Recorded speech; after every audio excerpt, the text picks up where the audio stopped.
அந்த காவல்துறை அதிகாரிகள் இந்த மாதிரி மிருகமாக மாறுறாங்க அப்படின்ற மக்கள் விமர்சனம் முன்வைக்கிற பொழுது அந்த அளவுக்கு மாறுவதற்கான காரணம் என்ன? மேல் அதிகாரிகளுடைய பிரஷரா, இல்ல அரசோடைய பிரஷரா, இல்ல இதுல அரசியல்வாதிகளுடைய செல்வாக்கு இதுல ஏதாவது வருதா?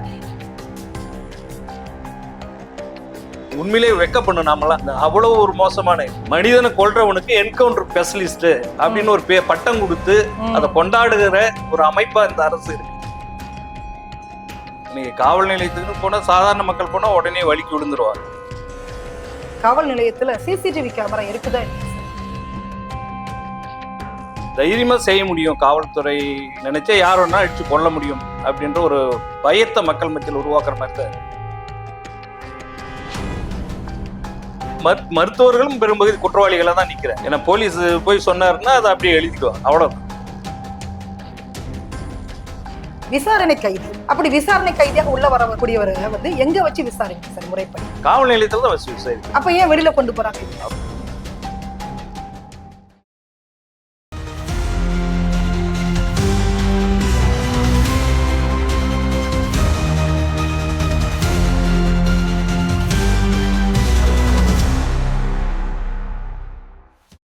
செங்கலம் பார்வையாளர்களுக்கு ஈஸ்வரின் அன்பான வணக்கங்கள். செங்கலத்தில் இன்றைய சிறப்பு விருந்தினர் மனித உரிமை செயற்பாட்டாளர் மதிப்பிற்குரிய அரூர் வேடியப்பன் சார். வணக்கம். ரொம்ப மகிழ்ச்சி சார் உங்களை சந்திச்சதுல. நீங்க நேரம் கொடுத்ததுக்கு ரொம்ப நன்றி.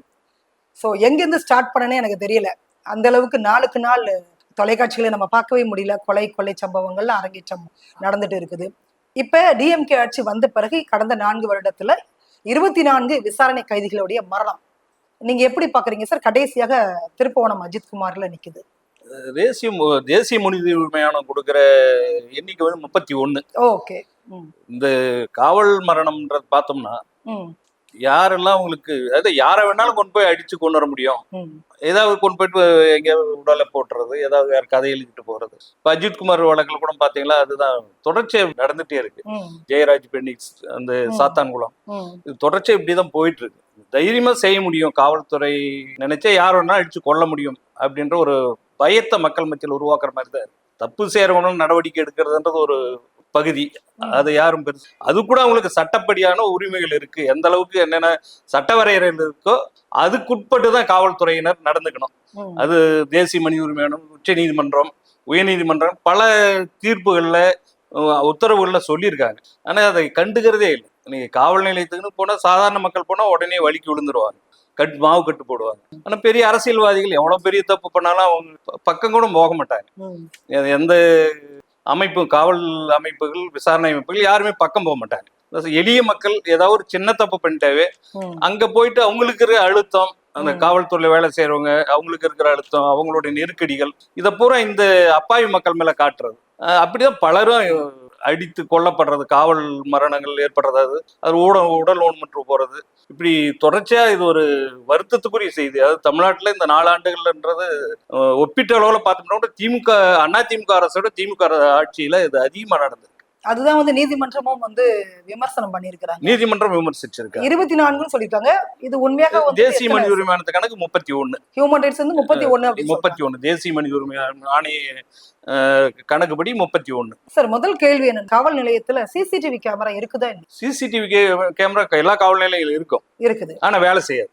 காவல் நிலையத்துல கேமராவை மட்டும் வேலை செய்யாது. அப்போல வேலை செய்யாது. காவல் நிலையத்துல கேமரா வேலை செய்யாது. சிசிடிவி கேமரா எல்லா இடத்துலயும் இருக்கும். ஆனா ஏதாவது குறிப்பா ஏதாவது ஒரு சம்பவம் நடக்குதுன்னா அப்ப உறுதியா வேலையே செய்யாது. அப்ப ரிப்பேர் ஆயிடும், பழுது அடைஞ்சிடுச்சு, சிசிடிவி கேமரா வேலை செய்யலன்றது தெளிவா அது நம்ம தமிழ்நாடு காவல்துறைக்கு அது ஒரு சிறப்பான அம்சமாவே இருக்கு. அதை செய்தியா ரொம்ப சிறப்பா சொல்லிட்டு இருக்காங்க. உண்மையிலேயே நாம எல்லாம் வெக்கி தலைகுனியணும். இந்த சம்பவங்கள் நடந்துட்டு இருக்கிற சம்பவங்கள் எல்லாம் பார்க்க முடியல. இன்னைக்கு பல விடயங்களுக்கு ஒரு முடிவுரை எழுதக்கூடிய ஒரு இடத்துல இந்த சிசிடிவி கேமரா இருக்கு. 3வது கண் என்று சொல்லக்கூடிய இடத்துலதான் இந்த சிசிடிவி கேமரா இருக்கு இல்லையா சார்? அப்ப காவல் நிலையங்கள்ல நடக்கக்கூடிய இந்த விசாரணை கைதிகளுடைய மரணங்கள் அதுல மிக முக்கிய ஆதாரமாக தான் இந்த சிசிடிவி கேமராவை நம்ம பாக்குறோம். அதனாலதான் அவங்க காவல் நிலையத்துல வச்சு அடிக்காம அஜித் குமார் வழக்கை பொறுத்த வரைக்கும் கோவிலுக்கு பின்னாடி வச்சு அடிச்சிருக்காங்க. அதனாலதான் சட்டத்துறை அமைச்சர் சொல்றாங்க இது காவல் நிலைய மரணம் கிடையாது. நீங்க எப்படி இதை காவல் நிலைய மரணம் சொல்லுவீங்க? இல்ல, காவல் நிலைய மரணம்னு சொல்ல இது ஒரு அற்புதமான விளக்கம். அந்த அமைச்சருடைய விளக்கன்றது அற்பத்தனமான விளக்கம். காவல் அவங்களுடைய கஸ்டோடியல்ல இருக்காங்க, அப்ப நடக்கிறது அது காவல் மரணம் தானே. இது இப்படியெல்லாம் சொல்லிட்டு ஒரு விளக்கம் கொடுக்குறாங்கன்னு உண்மையிலேயே நாம வெக்கப்படுறோம், அவங்களுக்காக நாம வெக்கப்பட வேண்டியிருக்கு. ஒரு காவல்துறையினுடைய கட்டுப்பாட்டுல இப்ப இயற்கையாவே நீங்க இப்ப ஒரு சின்ன குற்றம் பண்றவங்களை கூட கொண்டு போனாங்களா, அவங்க அடிக்கணும்னு முடிவு பண்ணிட்டாங்களா, அந்த எந்த காவல் நிலையத்துல இப்ப வழக்கு பதிவாயிருக்கோ வழக்கு பதிவு பண்ண பெரும்பகுதி வழக்கு பதிவு பண்றதுக்கு முன்னாலே எல்லா சித்திரவாதியும் பண்ணிடுவாங்க. அப்ப அவங்களை அந்த காவல் நிலையத்துல வச்சு அடிக்க மாட்டாங்க. பெரும்பகுதி 1-2 அப்படி நடக்கலாம், அந்த காவல் நிலையத்துல வச்சு அடிக்கிறது. பெரும்பகுதி பக்கம் இருக்கிற காவல் நிலையம் அல்ல இந்த போலீஸ் குடியிருப்பு இருக்கு பாருங்க, அதுல வச்சு அடிப்பாங்க. இல்ல வேற எங்காவது இந்த மாதிரி கோயிலுக்கு மக்கள் நடமாட்டம் இல்லாத தனியா கொண்டு போயிட்டு வச்சு, குறிப்பா அந்த அவங்களுடைய காவல் வாகனம் இருக்கு பாருங்க, அதுல வச்சு நிறைய சித்திரவதை நிறைய நடக்கிறது. அதுலயும் நடந்துட்டு ஏன்னா சத்தம் கேட்கக்கூடாது, அடிச்சு அதான் மனித விமானமற்ற முறையில அந்த சித்திரவதைகள்லாம் வெளியே சொல்லவே முடியாது. அவ்வளவு மோசமான முறையில ஒரு நாகரிக சமூகத்துல இந்த மாதிரிலாம் நடக்குமான்றது நாமளே ஆச்சரியப்படுறோம். அவ்வளவு மோசமா தான் எல்லா விசாரணையும் எப்படிதான் போயிட்டு இருக்கு. இப்ப முறைப்படி நீங்க ஒரு சந்தேகப்பட்டு ஒரு நபரை நீங்க கைது பண்றீங்க, காவல் நிலையம் கூட்டிட்டு வரீங்க. நீங்க அப்ப நீதிமன்றம் என்ன சொல்றாங்க, சட்டம் என்ன சொல்லுதுன்னு, அவர் குற்றவாளின்றத கூட நம்ம மென்ஷன் பண்ணக்கூடாது, விசாரணை கைதி. அப்படி விசாரணை கைதியாக உள்ள வரக்கூடியவரை எங்க வச்சு விசாரிங்க சார் முறைப்படி? காவல் நிலையத்துல தான் வச்சு விசாரிக்கணும். அப்ப ஏன் வெளியில கொண்டு போறாங்க இவங்க விசாரணைக்கு? அதுதான் சித்திரவதை பண்றதுக்காக தான். இவங்க பண்ற தப்பு வெளியே வந்துடக்கூடாது, இவங்க செய்யற சட்டவிரோதமான காரியங்கள், சட்டவிரோத செயல்கள் வெளியே மக்களுக்கு தெரிஞ்சிடக்கூடாது, இது வெளியே வந்துடக்கூடாதுன்றதுக்காக இந்த மோசமான நடவடிக்கை. மறைவிடங்களை கொண்டு போய் அடிக்கிறது, வேற காவல் நிலையத்தில் வச்சு அடிக்கிறது, இது வெளியே வரக்கூடாது. சட்டவிரோதமா செய்யறது வெளியே வரக்கூடாது. இது தமிழக அரசு கட்டுப்பாட்டுல தானே காவல் நிலையங்கள்லாம் இருக்குது. அப்ப தமிழக அரசு இதை கேட்கணும் இல்லையா? காவல்துறையே முதலமைச்சரோட கட்டுப்பாட்டுல தான் இருக்கு. முதலமைச்சரோட கட்டுப்பாடு பல சம்பவங்கள் இப்ப ஊடகங்கள் வழியா வெளியே வருது, மக்கள் போராட்டங்கள் வெடிக்குது. ஆனா எதையுமே கண்டுக்கிற மாதிரி இல்லை. ஏன்னா காவல்துறையை வச்சு மக்களை ஒரு நெருக்கடியை கொடுக்கணும், மக்களை ஒரு அச்சத்துல வைக்கணும்ன்றதுதான் எந்த ஆட்சியா இருந்தாலும் ஆட்சியாளருடைய ஒரு போக்கா இருக்கு, வழக்கமா பயன்படுத்துறாங்க. எதையும் எவ்வளவு பெரிய போராட்டம் ஆனாலும் மக்கள் பிரச்சனையை போராடுறது, மக்கள் எழுச்சிகளை அடக்கிறது, இந்த மாதிரி சின்ன சின்ன சம்பவங்கள் வழியா மக்களை அச்சுறுத்துறது. போலீஸ்னா இப்படிதான் இருப்பாங்க. அப்படி இப்போ நம்ம கிராமங்கள்லாம் பார்ப்போம், போலீஸ் ஸ்டேஷன் ஒரு சின்ன பிரச்சனையா போயிட்டு வருவாங்க, நேரம் வீட்டுக்குள்ள போக மாட்டாங்க, போய் குளிச்சுட்டு தான் போவாங்க. காவல் நிலையங்கள் இன்றைக்கு அவ்வளவு புனிதமானதா மக்கள் மத்தியில பார்க்கப்படுது. சார், ஒரு விசாரணை கைதியை நீங்க உள்ள அழைச்சிட்டு வரும்பொழுது நீதிமன்றத்துல 24 மணி நேரத்துக்குள்ள அவங்களை ஆஜர்படுத்தணும். பெனிக்ஸ் ஜெயராஜ் வழக்காக இருந்தாலும் சரி, இப்ப நீங்க சொன்ன 31 மரணங்களாக இருந்தாலும் சரி, அந்த விசாரணை கைதிகளாக இருந்தாலும் சரி, 24 மணி நேரத்துக்குள்ள அவங்க ஆஜர்படுத்தப்படணும். அப்படின்னா ஏன் அவங்க அதை ஃபாலோ பண்ண மாட்டேன்றாங்க? சட்டத்தை அவங்க கையில் எடுக்கலாமா சார்? எந்த வழக்கிலும் பெரும்பகுதி 24 மணி நேரத்துக்குள்ள நீதிமன்றத்துல கொண்டு போய் ஒப்படைக்கவே மாட்டாங்க. இவங்களுக்கு 24 மணி நேரம் வச்சுக்கலாம், விசாரிக்கலாம். அது இவங்க விசாரிக்கிற மாதிரிலாம் அடிச்சு மாவு கட்டு போட்டு இந்த மாதிரி விசாரிக்கிறதா இவங்களுக்கு சட்டத்துல இடம் கிடையாது. அதனாலதான் மாவு கட்டு இவங்க அடிச்சு உடைச்சிருவாங்க. நாங்க அடிச்சு உடைச்சுன்னு எது சொல்லணும், வெளிப்படையா சொன்னாங்களா, எங்களுக்கு அதிகாரம் இருக்கு, சட்டம் எங்களுக்கு அந்த உரிமையை வழங்கி இருக்கு, உங்களை அடிக்கலாம், எது வேணாலும் சுடலாம், வெட்டலாம், குத்தலாம், எது வேணாலும் நாங்க செய்ய முடியும், சட்டம் எங்களுக்கு அந்த அதிகாரத்தை வழங்கி இருக்குது, அதன்படி நாங்க செஞ்சுன்னு சொல்லணும். அப்புறம் மாவு கட்டு பாத்ரூம்ல வலிக்கு விழுந்தாரு, அங்க ஓடக்குள்ள விழுந்துட்டாரு, இந்த மாதிரி சொல்லி எதுக்கு? அதுவே ஒரு அருவருப்பான செயலா நமக்கு படுது. 1997 சார், 1997ல இந்தியா ஐநா உடன்படிக்கையில என்ன எழுதுறாங்க அப்படின்னா, இந்த மாதிரி விசாரணை கைதிகள் இருக்குல்ல, இவங்களுக்கு மேல வன்முறை தாக்குதல், இதற்கு எதிரான ஒரு கையெழுத்தை அவங்க போடுறாங்க. நாங்க அப்படி பண்ண மாட்டோம், ஐநா உடன்படிக்கை இது சோ அதை இந்தியா, இப்ப நம்ம தமிழகத்தை பத்தி பேசிட்டு இருக்கோம், இதுல முதல்ல இருக்கக்கூடிய மாநிலமாக பீகார் இருக்குது. நாம் அந்த ரேஷியோ எடுத்து பார்க்கும்பொழுது பீகார், ராஜஸ்தான் இதெல்லாமே இருக்குது. 4வது இடத்துல தமிழ்நாடு இருக்குது. அதைத்தான் சமீபத்துல நிறைய விமர்சனமா முன் வச்சாங்க, மற்ற மாநிலங்கள்ல நீங்க பாருங்க அப்படின்றாங்க. அது அந்த ஒப்பீடு நமக்கு நம்முடைய பார்வையை பொறுத்து தவறாக இருக்கிறது. நம்ம மாநிலத்தில் அது நடக்கக்கூடாதுன்றதை நாம எதிர்பார்க்கிறோம். மற்ற மாநிலங்கள் பாக்குறதுக்கு, மற்ற மாநிலம் நம்ம ஒரு வளர்ச்சி அடைந்த சமூகம், கல்வி பண்பாடு எல்லாத்திலுமே தமிழ்நாடு ஒரு வளர்ச்சி அடைந்த சமூகம். ஒரு நாகரிக குறைவான சமூகங்களோட போயிட்டு ஒரு வளர்ச்சி அடைந்த ஒரு சமூகத்தை ஒப்பிடுறதுன்றதே தப்பானது. அவங்க வளர்ச்சிக்கும் நம்முடைய எல்லா சமூகம், கல்வி, பொருளாதாரம் எல்லாத்திலுமே அவங்க மற்ற பீகார் உள்ளிட்ட மற்ற வட மாநிலங்களுடைய வளர்ச்சியும் தமிழ்நாட்டோட வளர்ச்சியும் பார்த்தோம்னா நம்ம ரொம்ப அதெல்லாம் மேலதான் இருக்கிறோம். அந்த வகையில பார்த்தோம்னா இந்த காவல் சித்திரவதை, போலி மோதல் சாவுகள் இதையெல்லாம் பார்க்கும்போது அவங்க எண்ணிக்கை, அவங்க நாகரிக, அவங்க பண்பாட்டுக்கும் நமக்கு இருக்கிற இதை பார்த்தோம்னா நாம தான் முதலிடத்துல இருக்கிறோம், அவங்களுக்கு கம்மின்னு தான் சொல்லணும். ஏன்னா அந்த ஒரு விழிப்புணர்வு இல்லாத மக்கள் நாமளே பாக்குறோம். அந்த வட மாநிலம் தொழிலாளியில வரக்கூடிய நிலைமை எல்லாம் எப்படி இருக்கு, அங்க அவ்வளவு மோசமான நிலைமை இருக்கு, அங்க கேட்கறதுக்கு ஆள் இல்லை. இங்க ஒரு அறிவு சமூகமா இருக்கு. தமிழ்நாடை பொறுத்தவரை ஒரு அறிவு சமூகம். இது இன்னும் பின்னுக்கு இழுக்கிற மாதிரி தான். அது ஒப்பீட்டளவுல அதை காட்டி நாங்க கம்மிதான் அப்படின்னு சொல்றதே ஒரு மோசடி. அப்ப ஐநா உடன்படிக்கையில வந்து கையெழுத்திட்டு இந்தியா அந்த மாதிரி அதற்கு எதிரான ஒரு செயலை வந்து முன்னெடுக்கிறது. அது உலக மனித உரிமை சாசனத்துல சார், மாநில அரசுக்கு இது தெரியும், இந்திய அரசுக்கு இது தெரியும். இந்திய அரசு கட்டுப்பாட்டுல தான் மாநில அரசு இருக்கு. ஆமா, அதுதான் சொல்றேன். ஒன்றிய அரசு கட்டுப்பாட்டுல தான் மாநில அரசு இருக்கு. அப்ப எப்படி எல்லா சர்க்குலரும் இவங்களுக்கு கொடுக்குறாங்க, அரசாணைகள் இருக்கு, எல்லாமே இப்போ இவங்களுக்கு கம்யூனிகேட் ஆகுதுல்ல, மேல இருந்து எல்லா தொடர்புகளும் வருது. ஒவ்வொரு சின்ன சின்ன இதையும் இவங்களுக்கு மாநில அரசுகளுக்கு மத்திய அரசு தெரிவிக்கிறாங்க. இப்ப ஐநா மனித உரிமை பிரகடனத்துல இந்திய கையெழுத்திட்டு இருக்கு, இந்த மனித உரிமை மீறல்லாம் செய்ய மாட்டேன்ட்டு. ஆனா தொடர்ச்சியா நடந்துட்டு தான் 93ல அவங்க கொடுத்திருக்காங்க, ஹியூமன் ரைட்ஸ் கொடுத்திருக்காங்க, ரொம்ப தெளிவாக பரவலாக விதிமுறைகளை கொடுத்திருக்காங்க. பிரகடனத்துல இந்திய கையெழுத்து போட்டிருக்காங்க, இந்த மாதிரி மனித உரிமை மீறல்கள் நாங்க ஈடுபட மாட்டோம். அந்த ஒப்பந்தத்துல இந்திய ஒரு மரணம் நடந்தா கூட இமீடியட்டா தெரிவிக்கணும்ன்றதையும் கொடுத்திருக்காங்க. என்னென்ன வரைமுறைகள்னு வந்து ஹியூமன் ரைட்ஸ் வந்து தெளிவாக இல்ல. ஒரு போலி மோதல் சாவு, மோதல்ன்றது இங்க என்ன ஒரு நமக்கு உண்மையிலே வெக்கப்படும். நாமெல்லாம் அவ்வளவு ஒரு மோசமான இது.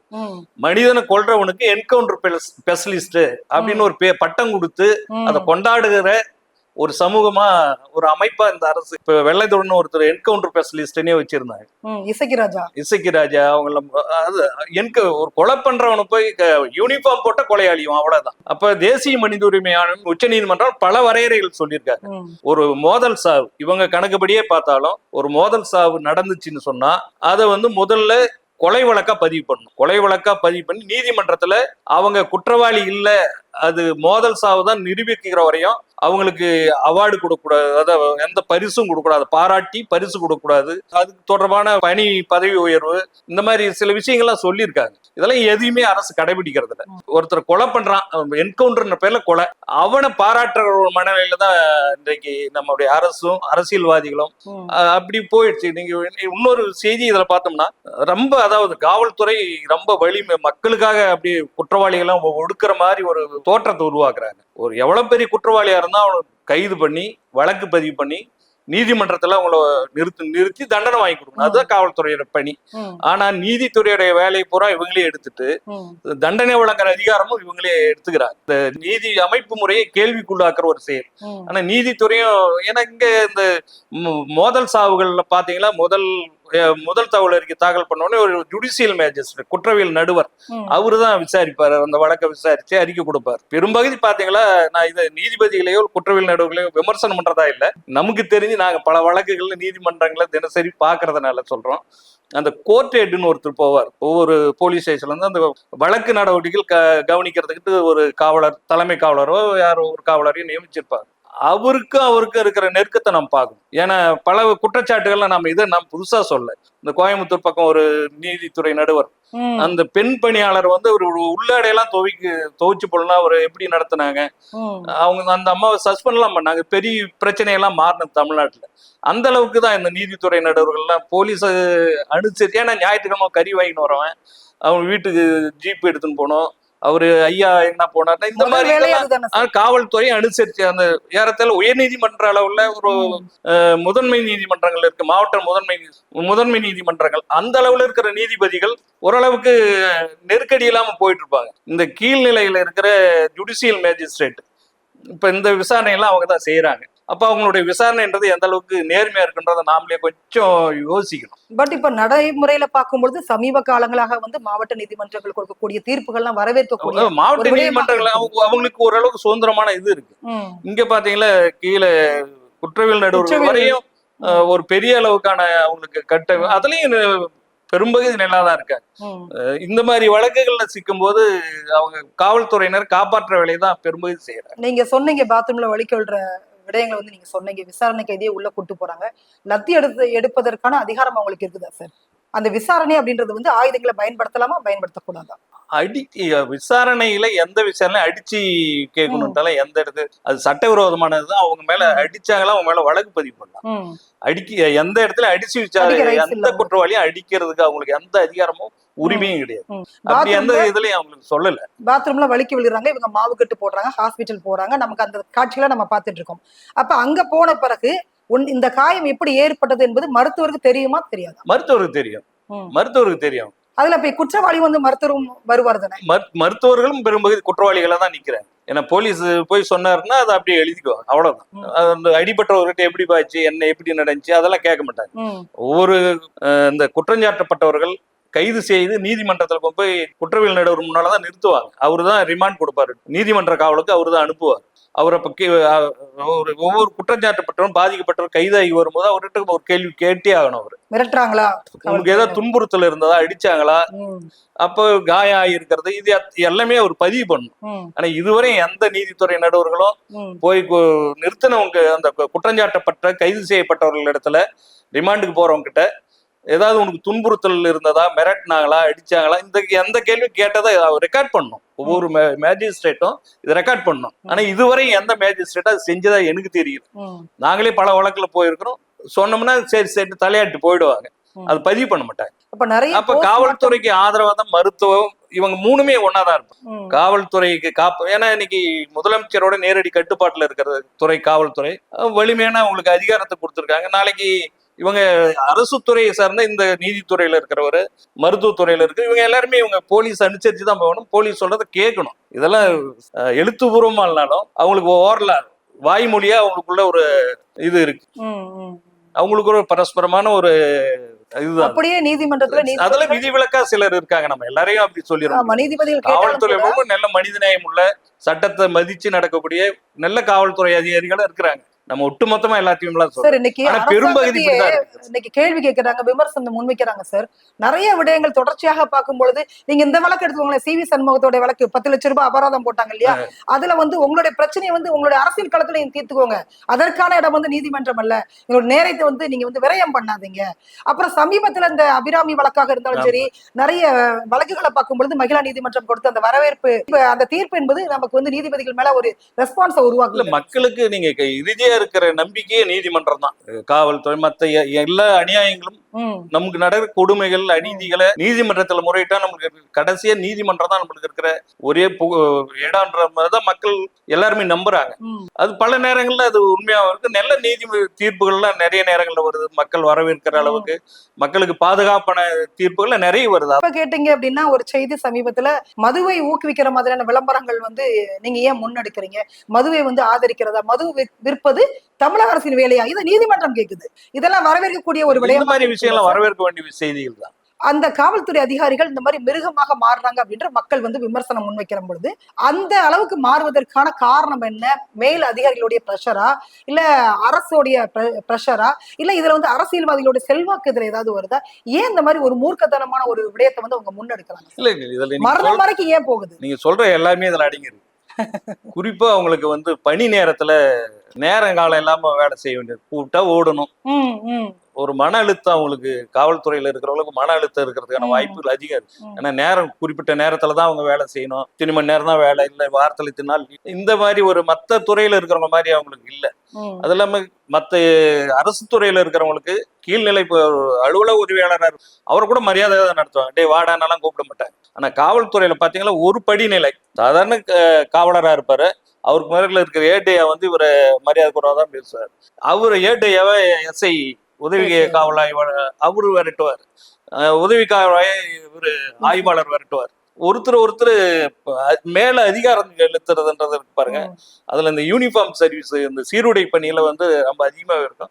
அவங்களுக்கு இருக்கிற மன அழுத்தங்கள், அது அவங்களுக்கு நேர நெருக்கடி, குடும்பத்தை அவங்களால சரியா பராமரிக்க முடியாது போறது, அது ஒரு காரணம். பல மன உளைச்சலுக்கு அவங்க ஆளாக முறையா அவங்களுக்கு எல்லா வசதியும் பண்ணி கொடுக்கணும், லீவ் கொடுக்கணும், எல்லாம் கொடுக்கணும். அவரும் மனிதர் தானே.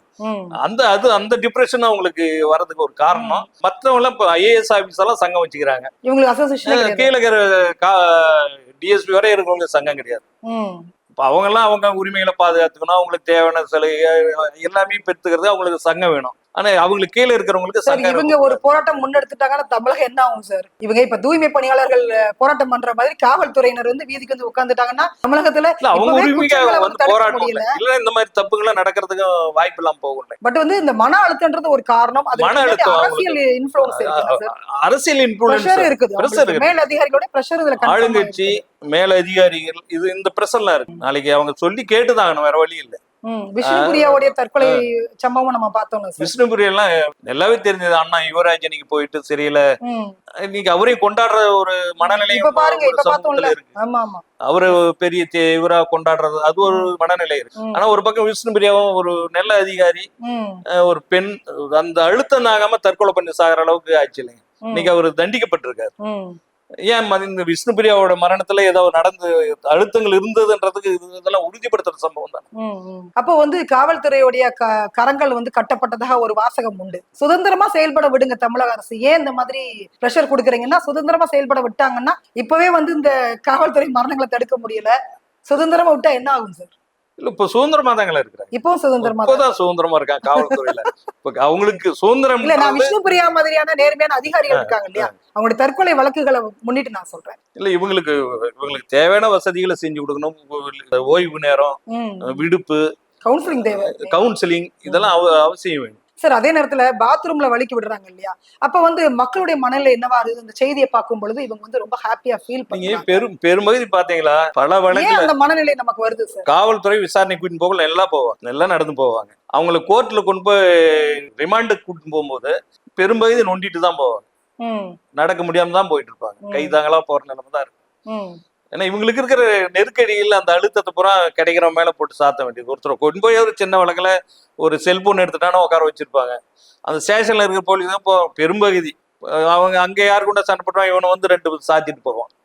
அந்த மாதிரி ஒரு மனநிலை அவங்களுக்கு, அந்த அழுத்தங்கள், அந்த சிக்கலும் இருக்கு. அதெல்லாம் நமக்கு யூனிஃபார்ம், நமக்கு போலீஸ், நம்மளுக்கு வானலாவே அதிகாரம் இருக்கு, நம்ம எது வேணாலும் செய்யலாம், செஞ்சே நம்ம அரசு காப்பாத்துன்ற ஒரு மனநிலையும் இருக்கு. அரசு இந்த மாதிரி தப்பு செய்யறவங்கள பாதுகாக்கிறது தான் இந்த குற்றங்கள் அதிகரிக்கிறதுக்கான ஒரு காரணமே. ஏன்னா மக்கள் மத்தியில இது எக்ஸ்போஸ் ஆயிடும், வெளிப்பட்டுச்சுன்னா இந்த அரசுக்கு கெட்ட பேராகும், இல்ல காவல்துறை கெட்ட பேராகுன்னு சில அதிகாரிகள் அதை கண்டு காணாம போறதுனுடைய விளைவு தான் இந்த அளவுக்கு முத்தி போறதுக்கான காரணம். நீங்க பாத்தீங்கன்னா எல்லா என்கவுண்டர்லயும் ஒரே மாதிரியான கதை தான் எழுதுவான் போலீஸ். பதுக்கி வச்சிருந்த ஆயுதத்தை எடுக்கிறதுக்காக போனோம், அந்த துப்பாக்கி எடுத்து எங்களை சுட வந்தா நாங்க சுட்டோம்.